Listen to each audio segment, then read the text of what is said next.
আসসালামু আলাইকুম। আমি এখন আছি টুপলার বিলে। আপনারা অনেকে নাম শুনেছেন যে টুপলার বিল।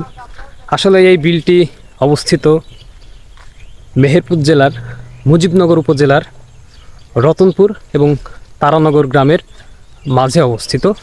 এই বিলটির এক পাশে তারানগর আর অপর পাশে রতনপুর। তো এই বিলে আপনাদের একটু বিলটা দেখাই। এটাই হচ্ছে সেই টুপলার বিল। দেখতে পাচ্ছেন এখন ভরপুর পানি, বর্ষার মৌসুম, এজন্য পানি একটু বেশি। আর এখানে একটা নৌকা দেখতে পাচ্ছি, মানে মাছ টাছ ধরা হয় এই মৌসুমে। বর্ষার মৌসুমে এই টুপলার বিলে বিভিন্ন ধরনের মাছ পাওয়া যায়। দেখেন পানি এই যে, আর হচ্ছে যে চারপাশে কিছু জার্মানি আছে এবং এখানে কিন্তু বিভিন্ন অতিথি পাখি বিভিন্ন মৌসুমে কিন্তু এখানে ঘুরতে আসে। আর দেখতে পাচ্ছেন খোলা আকাশের নিচে এই যে বিল, টুপলার বিল। স্থানীয়রা একে চেনে টুপলার বিল নামে। প্রাচীনকাল থেকেই গ্রামবাসীর জীবনের সঙ্গে এই বিলের সম্পর্ক। একদিকে কৃষি, মাছ ধরা, অন্যদিকে প্রাকৃতিক সৌন্দর্য সবই মিলেছে এখানে।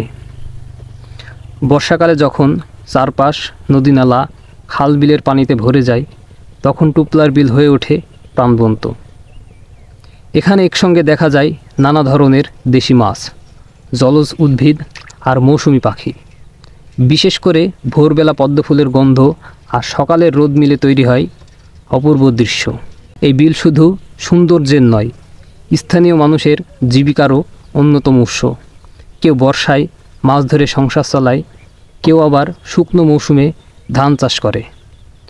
বিলের কচুরিপানা, শাপলা, পদ্ম অনেকের সংসার বাড়িতে আয়ের উৎস। টুপলার বিল এখন ধীরে ধীরে পর্যটকদের কাছেও জনপ্রিয় হয়ে উঠেছে।